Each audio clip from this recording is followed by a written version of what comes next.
In one famous study, students who visualized an A on the exam ended up getting worse marks. Why? Because they didn't study as hard as the other students who didn't visualize. Because in that moment, I took out my phone and I said, "Oh, I'm sorry, honey, I just have to do this one thing." By the time I looked up, she was gone. Because I was sending a very clear signal that my phone was more important than she was. And she left. The most successful people in life, they want to do those things, and they have cracked the code so that the pain isn't suffering. That's the secret. And the way you do this is by assessing these limiting beliefs. Welcome to Brave. Learn from Southeast Asia's best tech leaders. Build the future, learn from our past, and stay human in between. No BS on success. I'm Nir Eyal, venture capitalist, serial founder, Harvard MBA, science fiction nerd, and dad of 2 daughters. Every week, we debate startup news, interview changemakers, answer listener questions, and share personal insights.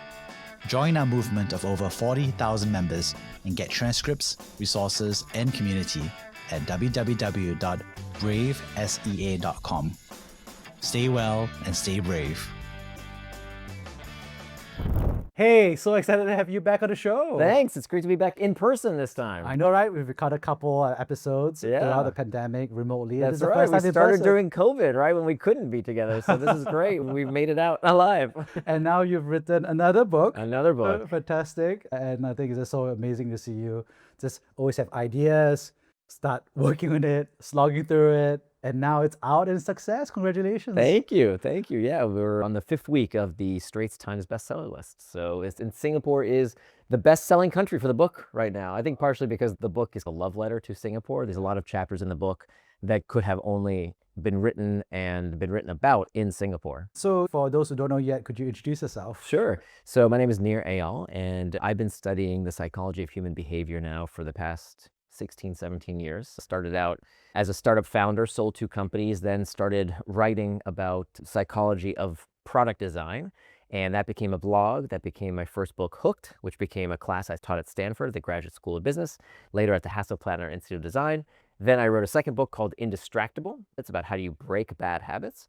And then my third book that was just published last month is called Beyond Belief. And it's all about our limiting beliefs and how to turn limiting beliefs into liberating beliefs. Yeah. So super fascinating. And I've told you before, but I remember when I was working in New York, I actually read your first book, Hooked.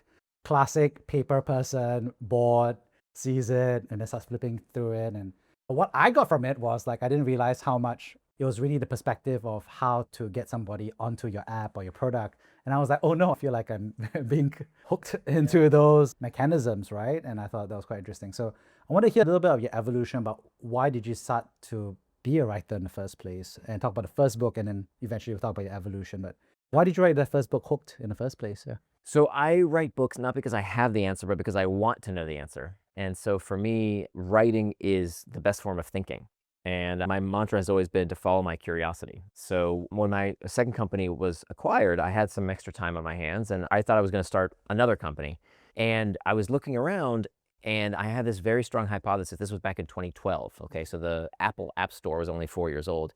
And I had a very strong thesis that as the interface shrank, as we went from desktop screens to laptop screens to mobile device screens to wearable screens, that external triggers, all the pings, dings, and rings would become less important.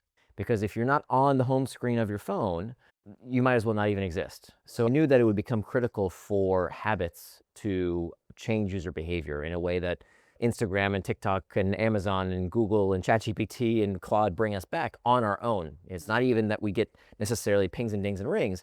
It's that we're prompting ourselves. Why? It's out of habit. So when I looked around, I said, okay, well, where is there a book on how to build habit-forming products? I didn't find one. So I decided to start researching it myself. So I lived in Silicon Valley at the time, and I talked to former clients and colleagues and different folks in Silicon Valley and stole their secrets so that it's not just the social media companies and the video gaming companies that use these techniques. The idea is that anybody can use them to build more engaging, stickier products for good.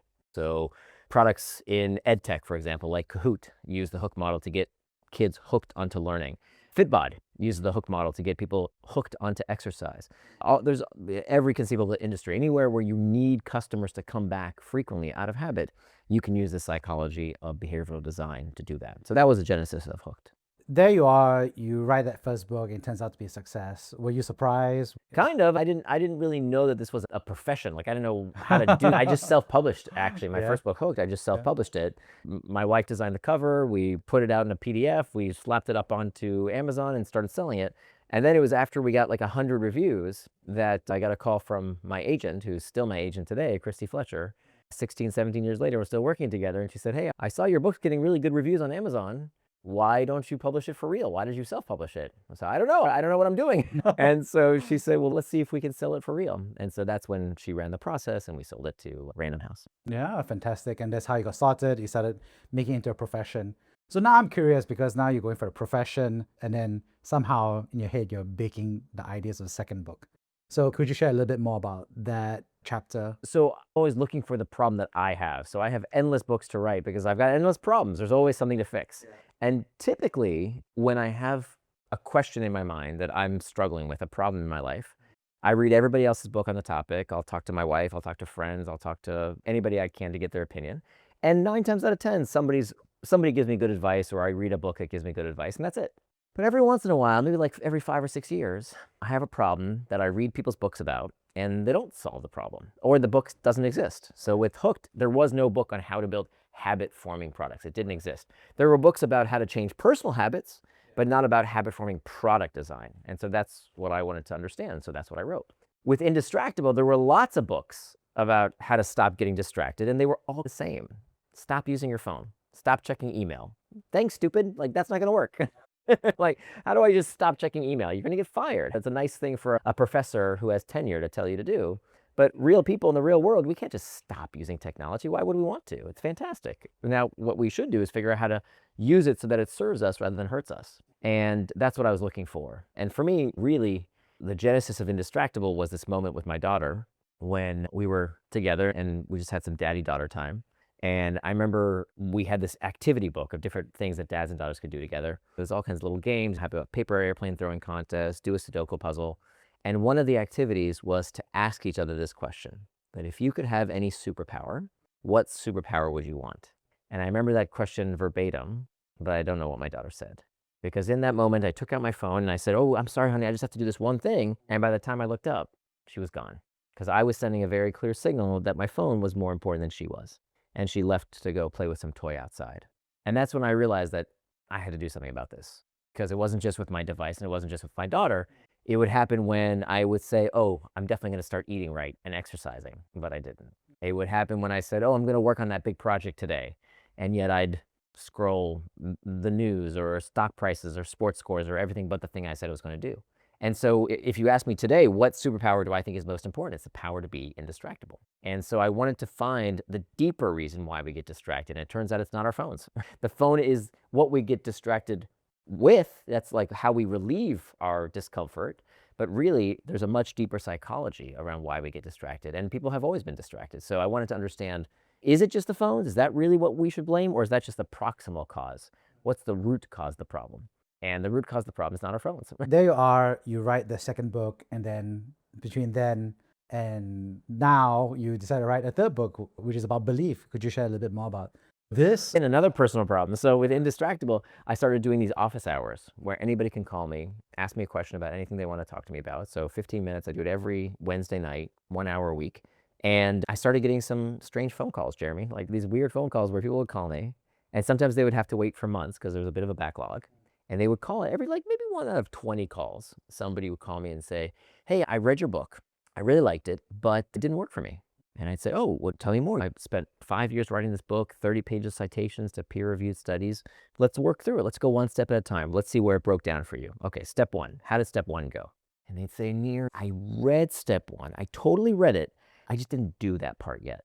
So I say, okay, I understand. No problem. Let's talk about step 2. Yeah, step 2, I read it. I totally read it, Nir. I just didn't do that part either. Isn't that funny? Like, people would wait for months to tell the author of a book that they had read the book, that the thing that they didn't do didn't work. Does this sound familiar to you at all? Does that happen to you? It happens to me all the time. Yeah, flashbacks to like school, I guess. Or what about the last book you read? I don't know about you. I have literally hundreds of books that I've read and I haven't done anything about. How many podcasts have you listened to? Maybe you listened to Jeremy's podcast and you've heard great advice and you haven't done anything about it. We do this all the time. Everybody does. Why? We live in an age where we have all the information at our fingertips. Tell me a problem, I'll find you where to find the solution to that problem. The information is out there. And so that's what frustrated me about Indistractable. Here is a solution to a problem everybody says they have. ADHD, the algorithms, the technology, it's all melting our brains. We're all being taken over by technology. Okay, great. Here's a solution. Silver platter right here, 6 years of research on a plate. And people don't do it. Why? The reason is that what's standing in between us and our dreams is not information, right? That our whole model of motivation is wrong. That we think economics tells us that if you have an incentive and you know what to do, well, then you'll do it. But that's not true. That I can know exactly what to do, right? If you want to get in shape, you have to eat right and exercise. For 99.9% of the population, that's it. There's no secret, right? Do we need the gurus and the diet books? And no, we know what to do. So why don't we do it? Well, because motivation is not a straight line. Motivation is a triangle. That you need to not only know the behavior, what do I do? Not only do you need to know the benefit, why I'm doing it, but most importantly, you have to have the belief. You have to have all three, the behavior, the benefit, and most importantly, the belief. So if you don't have all three, you're not going to do the behavior, even if you know what to do. And so in this age, when we have all the answers accessible, what's missing and why more and more people are, I think, dissatisfied with themselves or with family members who are limiting their own potential, it's because we don't understand how to leverage the power of beliefs. That's what's in our way. So from somebody who's listening for the first time, how do you choose a belief? Because when you choose a belief, I think most people say, well, is it as simple as going to the supermarket and picking something? I believe in this brand. Or is it something more like sacred, like going to choosing a religion, right? A whole set of community beliefs, So when you say belief, how do you frame it up? Yeah, so let's define what is a belief, first of all, right? So a belief is not a fact. A fact is an objective truth. It is something that is true whether or not you believe in it. The world is more like a sphere than it is flat. Sorry, flat earthers, that's a fact. Okay? It doesn't care what you believe. On the other end of the spectrum is faith. Faith is a conviction that does not require evidence. God rewards the righteous. There is no amount of evidence that I could present to somebody who has that faith, that conviction, that would change their mind, nor should it. It's a matter of faith. But between fact and faith is something very special, which we call a belief. A belief is a conviction that is open to revision based on new evidence. So unlike faith, which almost never changes, unlike facts, which you cannot change, a belief is malleable. Beliefs are tools, not truths. So remember the definition is that it's a conviction that is open to revision based on new evidence. So we're not pulling it out of thin air. It's based on reality, but it's a choice we can make. And so we have to pick the beliefs that serve us rather than hurt us.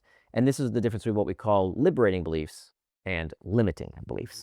And so what's interesting is that people will say like, okay, I'm manifesting, right? Or I'm visualizing, or I'm going to lose 20 kilograms today. Or I'm a skinny person. So there's a lot of self-talk, positive self-talk. How does this book frame or is different or differentiated what every magazine or self-help book seems to say? Believe in yourself. Yeah, so I'm very science-backed. I don't like the anecdotes. I don't like the stories. I want to see, okay, show me the study. And when you look at something like manifesting or vision boarding, or even positive thinking, the evidence does not look good. In fact, the studies show that not only does this stuff not work, it actually backfires. So Gabriela Oettingen was a researcher who asked people to come into her lab, and she connected everybody to blood pressure monitors, and she tracked their heart rate as well. And she asked them to do a visioning exercise.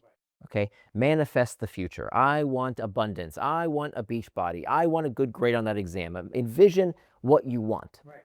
And what you found is that when people did this visioning exercise, their blood pressure dropped, their heart rate plummeted, and they became far more relaxed.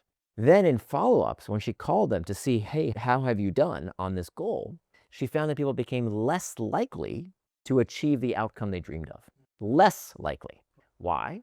Because it turns out that when we do that offloading and we say, oh, I prayed for it, so it's going to happen. I'm manifesting. I vision board it. We're writing it off as something else will do it for me. So for example, in one famous study, students who visualized an A on the exam ended up getting worse marks. Why? Because they didn't study as hard as the other students who didn't visualize. Yeah, so it's like, success pornography, right? Like, in a way, yeah. It's like, if I visualized it, I already achieved it, it's on its way. Do it. Yeah. It's coming to me, right? I'm vibrating at the frequency of the universe. It's just going to happen. Well, you missed a very, very important step, which is the actual doing. So there's a right way and there's a wrong way. The wrong way is to expect the frequency of the universe to bring you things, that there's some cosmic slot machine. That typically is the realm of shysters, because what happens is when you don't achieve that goal, when you feel like crap, when something bad happens to you, well, you didn't vibrate hard enough, right? It's your fault. You need to buy this new program that we have, and that's going to teach you how to vibrate correctly. And it's a bit of BS. The right way to do it, and there is a right way, according to several studies now, is called mental contrasting. Mental contrasting is when we contrast the outcome we want with the pain that is in our way, okay? Not to focus on the obstacle per se, but to focus on what we will do physically and psychologically when we face that obstacle. So this is a great example of how the self-help industry took something that was true and made it false. Because where does visioning come from? It comes from athletes. That athletes do in fact use these visioning exercises, but how do they do it? They don't envision, oh, I'm going to win the trophy, I'm going to win the medal. That's a waste of time. What they vision is what will they do when an obstacle gets in their way.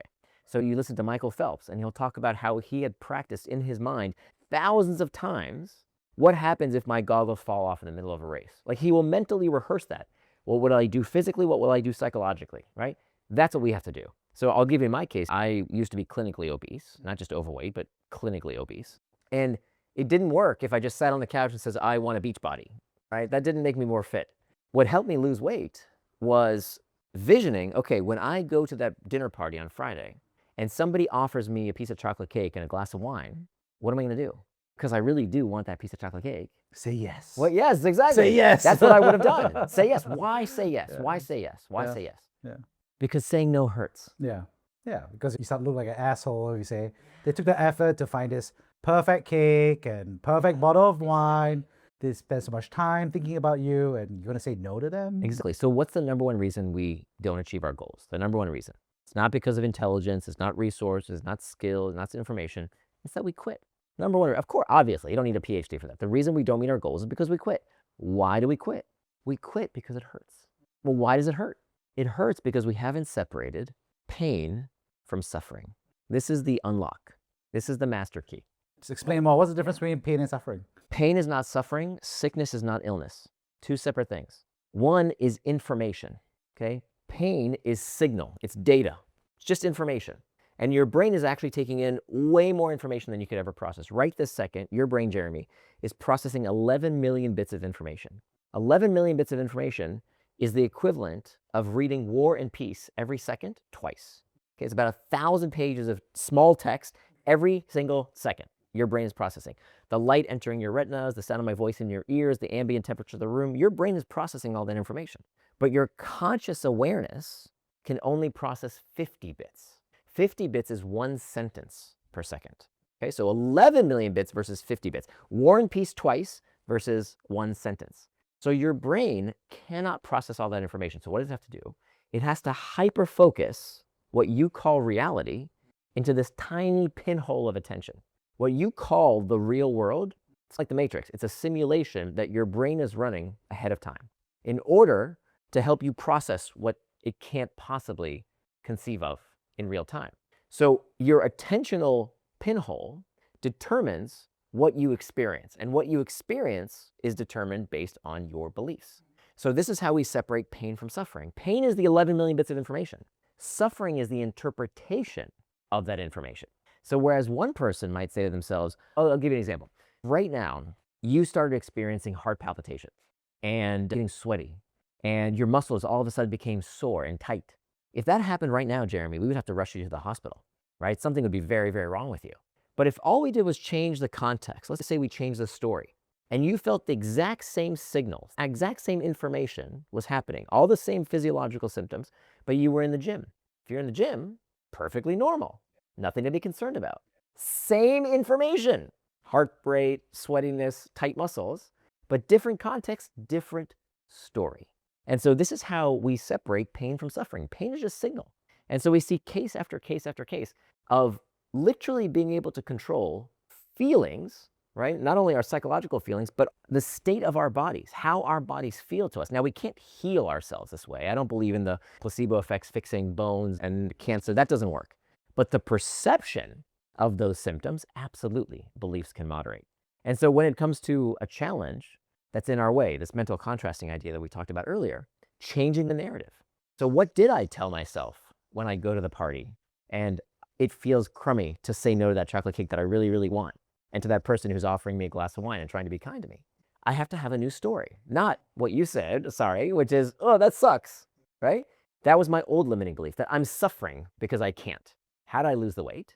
I changed the story. The story became, that feeling right now, like that bit of hunger, that discomfort, that's not suffering. That's what it feels like to get better. That's what it feels like to get better. And when you look at top players in every field, whether it's athletics, business, the arts, they have the same signal. They feel the same pain, but they interpret it completely differently. They have a different story that drives them, that propels them forward, rather than what most of us do, which is that's suffering, get it away from me. I need to click it away, or I need to drink it away, I need to smoke it away. I got to get out of here. And that's where distraction comes in, right? That's why we keep getting distracted, because we don't know how to manage our discomfort. But it's all based on that perceptual assessment, that judgment that we are making around information that is neutral, but we're just adding that judgment to it. So when I was reading the book, I think what came up for me at some level was, why does this book have to exist? And I think the reason why I asked myself that question was, I think the obesity is actually a really good example, right? And it's an epidemic where over 50% of Americans are overweight or obese, right? 100 years ago, that was not the case, right?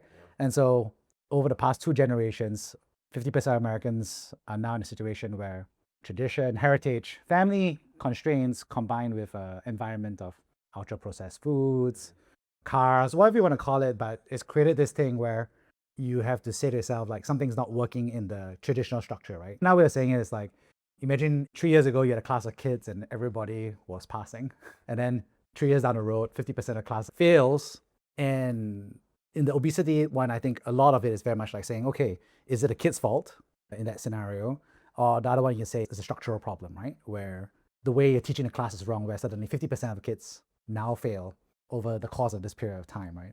And so why I was processing this was, I was reading a book and I was thinking to myself, why do we need to update our beliefs? I was thinking to myself, like, my great-grandparents didn't have the obesity problem because there was no such thing as a calorie surplus to even have a problem. It was very much like, if there's food in front of you, you got to eat it, and you got to eat as much as you can. Yeah. I don't know if they said this in Singapore, but when I was growing up, they used to say, you better finish your food because there are children starving in China.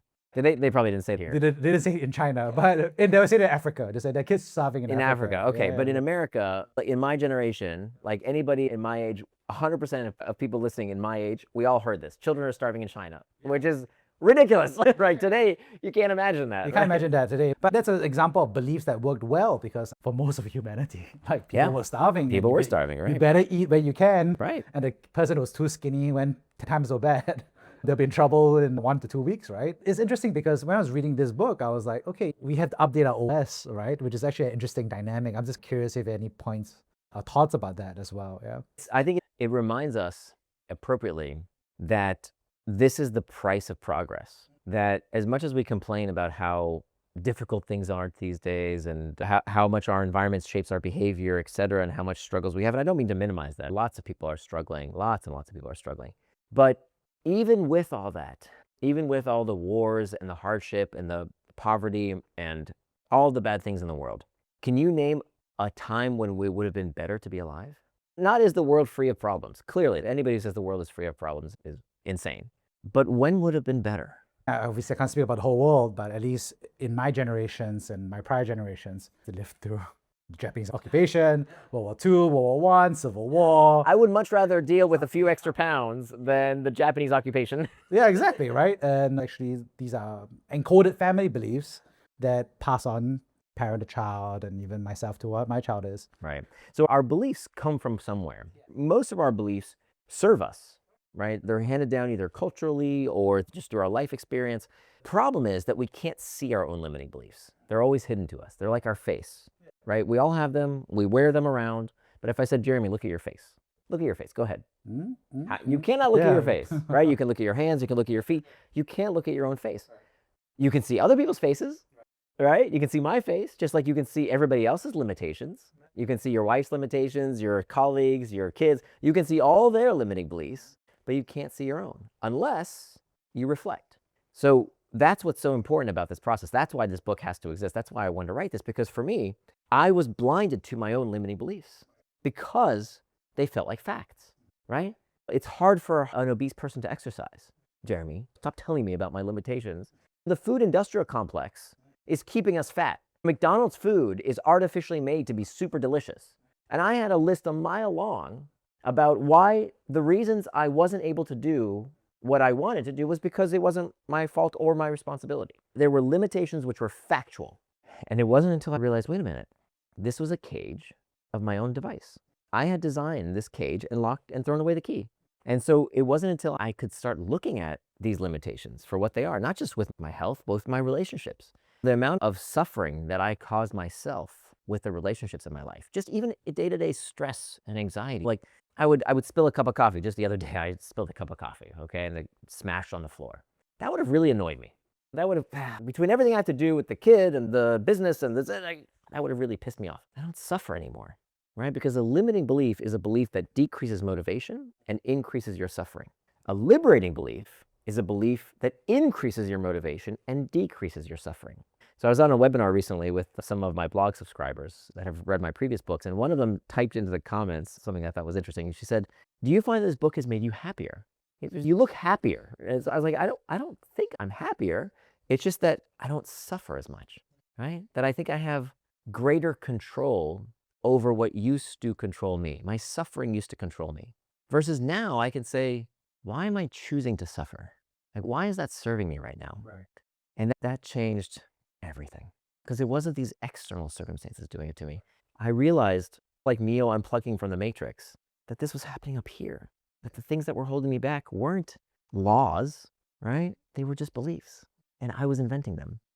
So I think one thing that really strikes me, and I think this was something to come up, but it's definitely come up a lot more clearly to me now, is I'm a dad. I have a 6-year-old and a 4-year-old. For me, when I was reading the book, I felt like, okay, this is like reparenting myself in a sense. Because let's talk about food beliefs, right? I would say like, yeah, my parents very much were like, the beliefs that I was told, and this is limiting beliefs in the spirit of sharing and whatever it was. One is you're a growing boy, so you should eat as much as you can. That's one. 2 is don't leave any food on your plate. And if there's any leftovers, you should take the last bits, I mean, whatever it is. And number 3 is men don't diet, they exercise. And 4, if I would say, would be like, if you want to celebrate your food. Yeah. Right. Food is love. Yeah, food is love. And yeah, there's a lot of that. I mean, part of my health journey was very much rethinking some of that stuff, right? Which is, okay, if I'm celebrating, can I celebrate with a walk or go to a nice park together just to get some fresh air? It's not a diet, it's a protocol. That's what you tell yourself. It's like, okay, it is high protein. I'm not vegetarian or something. It's a high protein, manly diet, you know? But the crux of it is I'm not eating this ultra processed fat. These are examples of beliefs that I have to slowly update through reading and so forth. But I thought what was interesting was that, of course, I'm doing that with my kids, right? So my kids is like fresh slate. If they don't want to eat, I just say, okay, you're full, you're done, right? You know, you want to go out and play? Yeah, go and play. I think there was a window where becoming a parent lets me have a say, okay, these are some of my beliefs I grew up with. Do I want to transmit them to my kids, right? Wholesale. Do you have any things that you're struggling with now? What annoys you now? Where are you suffering now? I would say that one thing I'm thinking about quite a bit is I think the balance between work, family, I would say that balance, I don't know if that makes sense. How much time? I hear it all the time. Yeah, the number one limiting belief I hear is I don't have enough time. There's no time. There's no time. And so I think there's a big part which is very much like, okay, my value to my kids growing up is I need to provide and I need to work as hard as possible, as many hours as I need. I think that's a belief I grew up with, right? That's role models I have in my own family and the people around me. So that's one insight. So the way we start this process is we look for the muck. Yeah. The muck is where you are stuck. So where in your life is there something that is annoying you in some way, is causing suffering in some way? Maybe it's a goal that you've had, your New Year's resolution that keeps coming back up year after year, that relationship that's causing friction, the place where you're not fully yourself, it's frustrating you. Maybe it's the thing that you've wanted to do for years but is not getting done. Is there anything like that that comes to mind? For me, one of the things that really changed my life was how I reassessed the beliefs in my relationships, and specifically the relationship with my mom.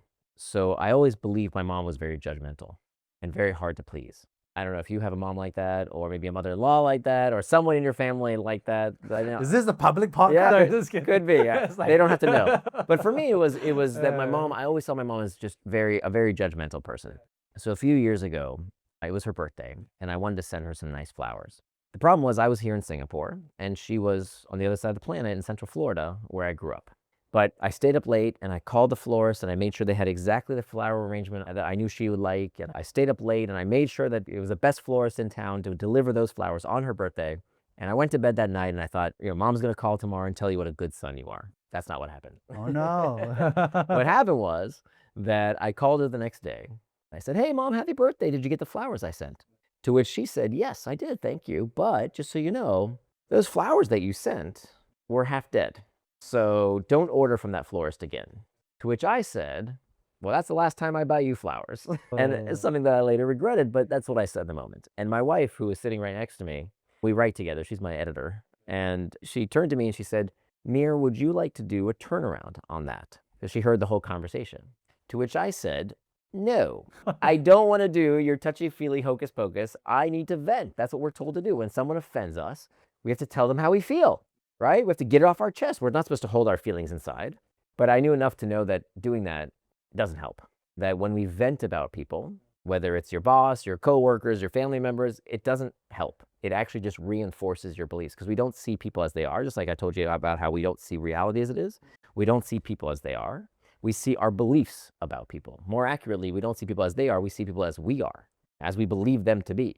So I didn't do that. Instead, I sat down and I did this turnaround. Now, turnaround involves taking out that belief.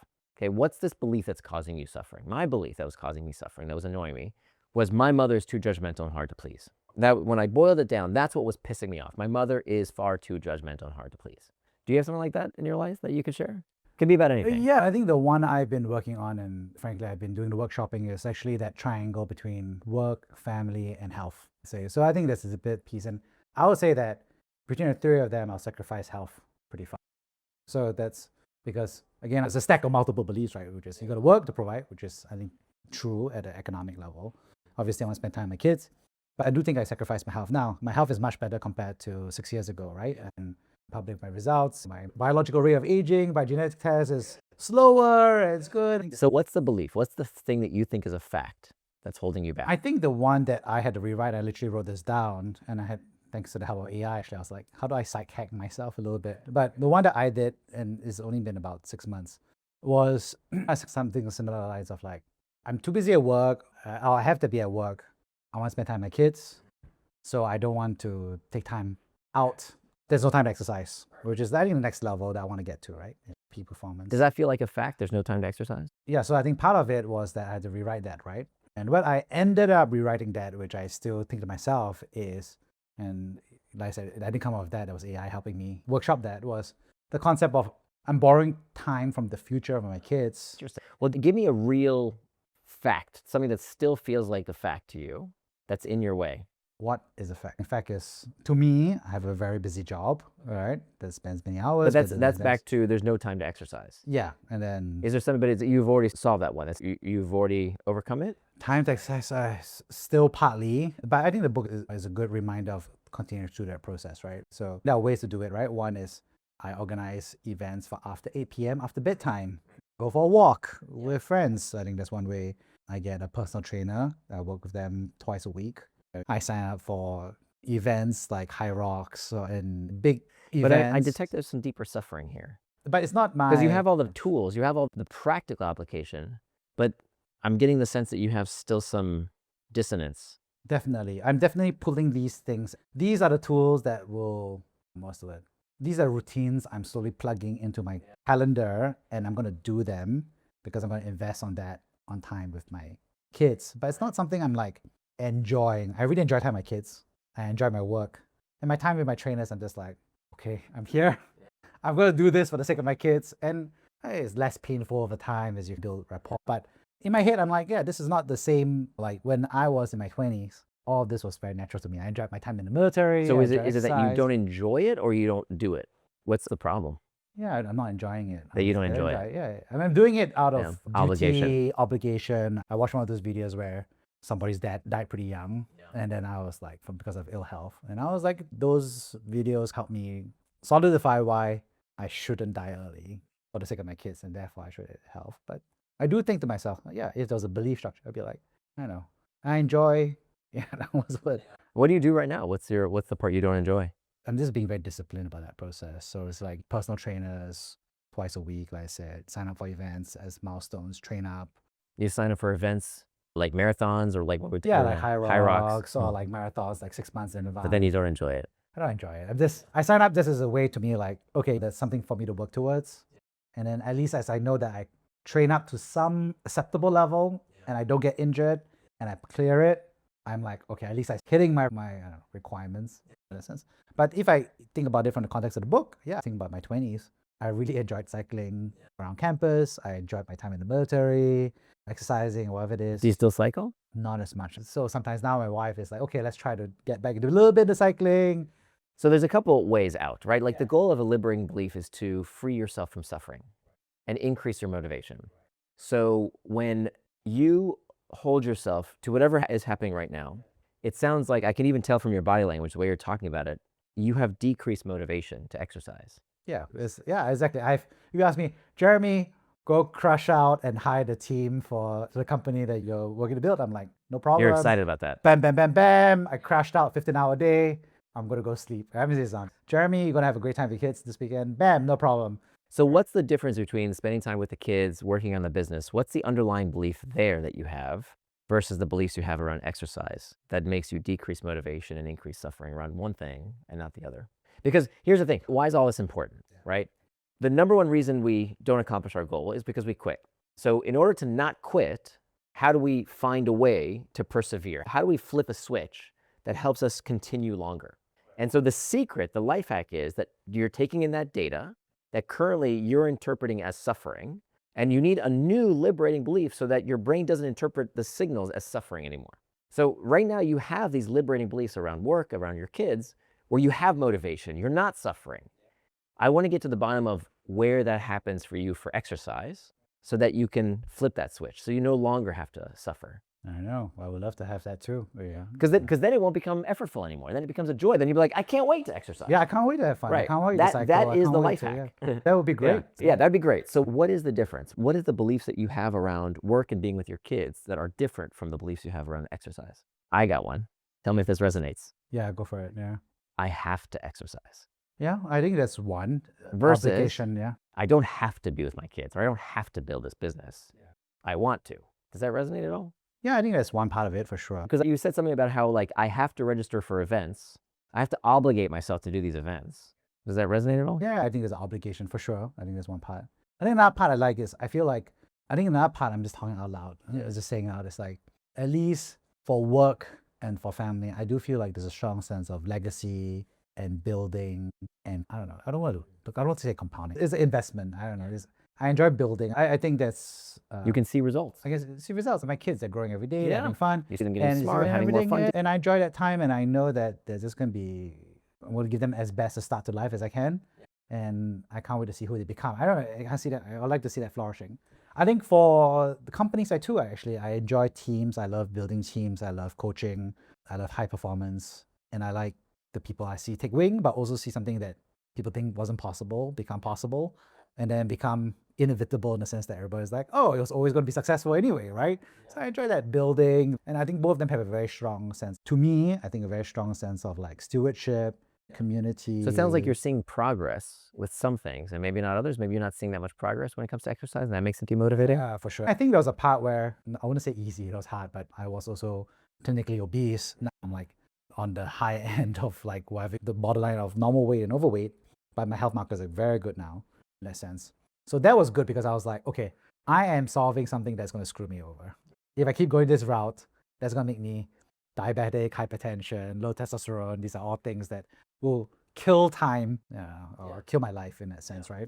So I think that was one chunk. And now I'm at a new inflection where I'm like, okay, now's a chunk between, okay, above average in many ways on a genetic level, epigenetic level, to excellence. So what made it something that you suffer through now? There's the obligation element. Do you have a belief that exercise needs to suck? That like, if you're not suffering then it's not working? There's some truth to that. I would say it goes back to like the stupid macho shit, which is like, if it's no pain, no gain kind of dynamic. So that's definitely that jumps out at me.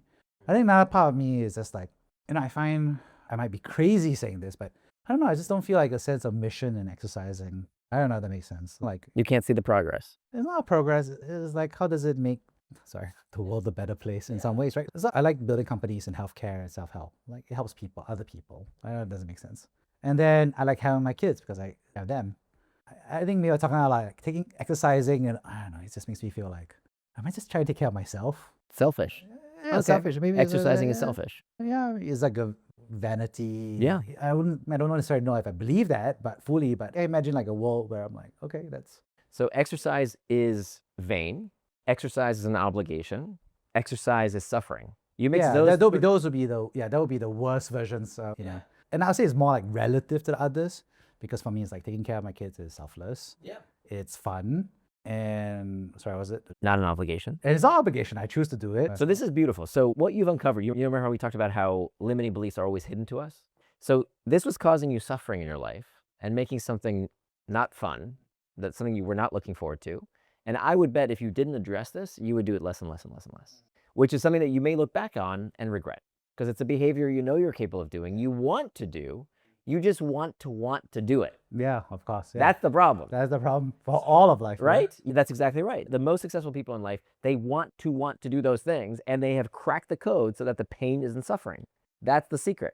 And the way you do this is by assessing these limiting beliefs. So exercise is an obligation, exercise is selfish and vain, and exercise means pain. So let's do a turnaround on this, okay? I told you earlier about my turnaround with my mom, where my limiting belief was, the thing that was causing me suffering is my mother is too judgmental and hard to please. Now you have to ask yourself these 4 questions, okay? So you could do it with your limiting beliefs. I'll show you what I did with mine. The first question, is it true? Okay, is it true? My mother is too judgmental and hard to please. Obviously, Jeremy, I told you my story. My mother was clearly being very judgmental. If someone sends you flowers from halfway across the world, you say thank you, right? Right? Say right. I can, Okay, I very can see good. both sides. No, I no. can see where your wife is coming from. Back me up here, Jeremy. Back me up. Clearly, this was a fact. She was wrong. I was right. Let's move on to the second question. Second question is it absolutely true? It sounds like the first question. Second question is slightly different. Is it absolutely true? Well, absolutely means in all cases, 100% of the time.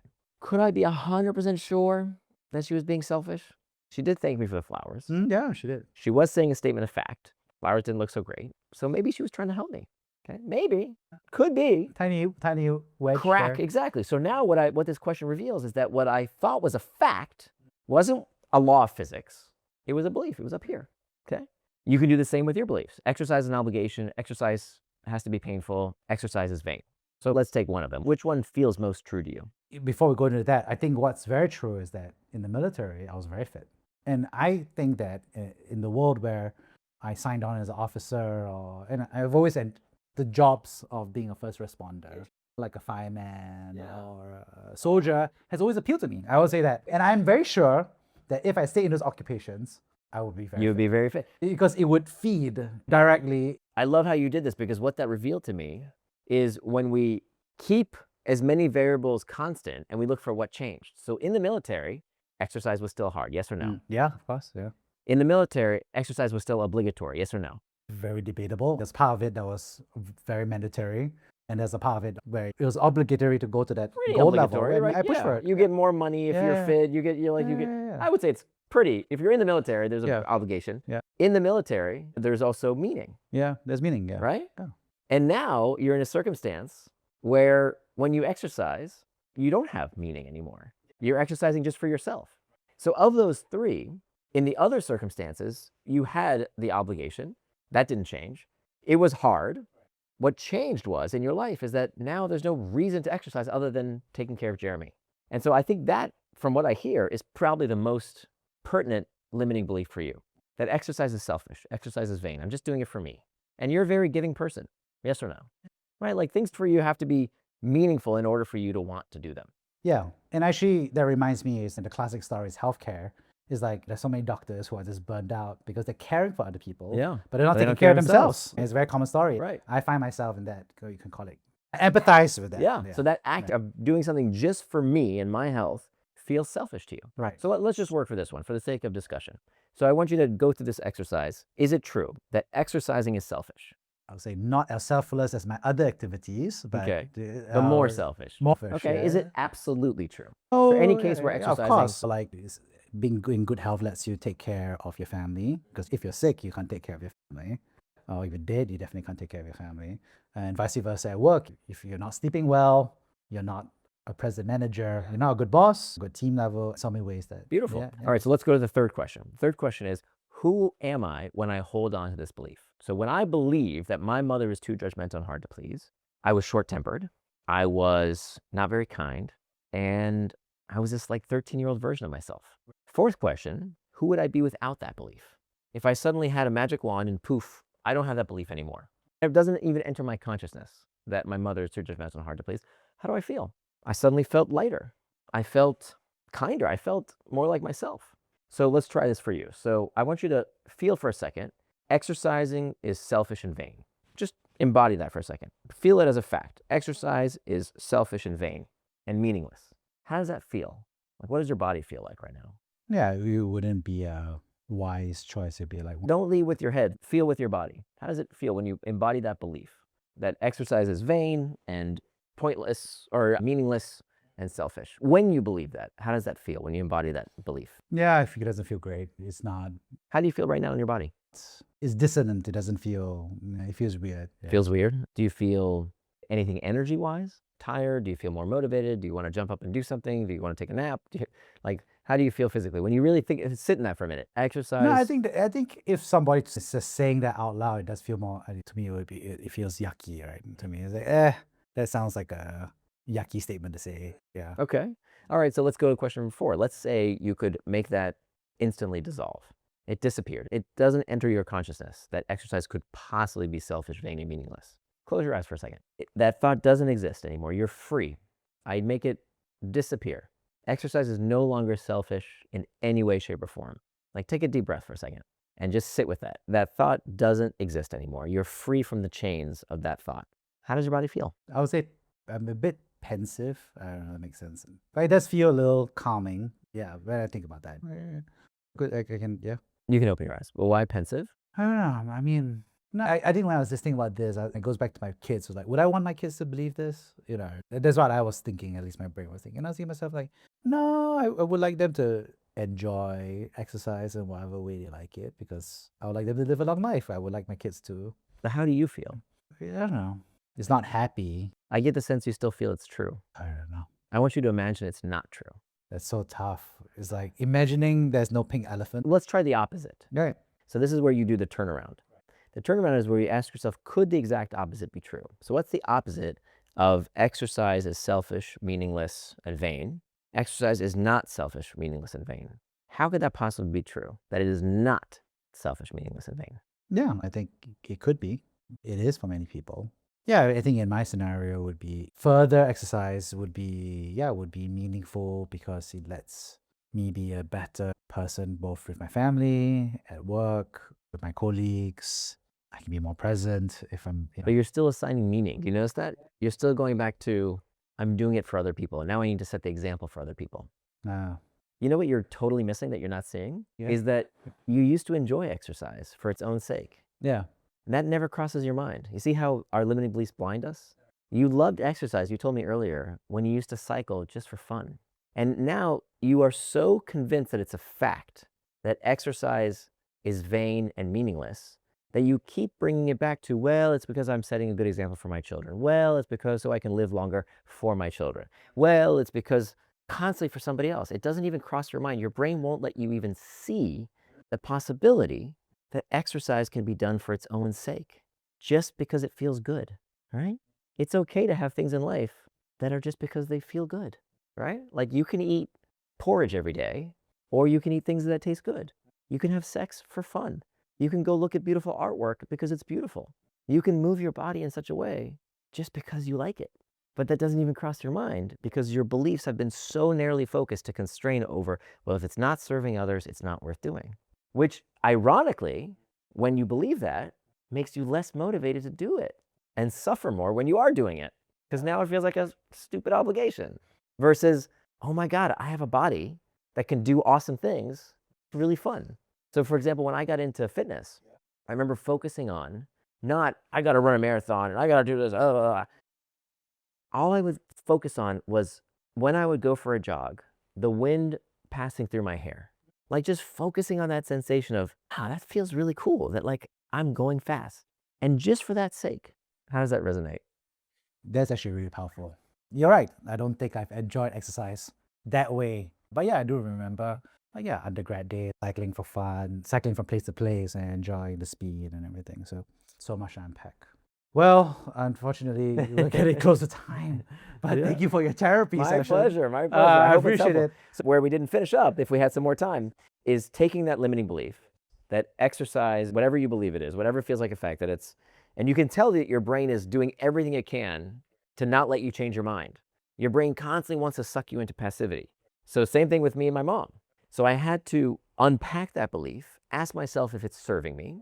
And if we continue this process, what you were very close to on the edge of realizing is that actually it doesn't serve me. Like believing that exercise is selfish, vain, and painful makes you less likely to exercise, which is not what you want. Yeah. So once you realize that fact and turn it around into a new liberating belief, for example, a new liberating belief could be, you have to come up with it for yourself so it's meaningful, could be something like, exercise is fun for its own sake.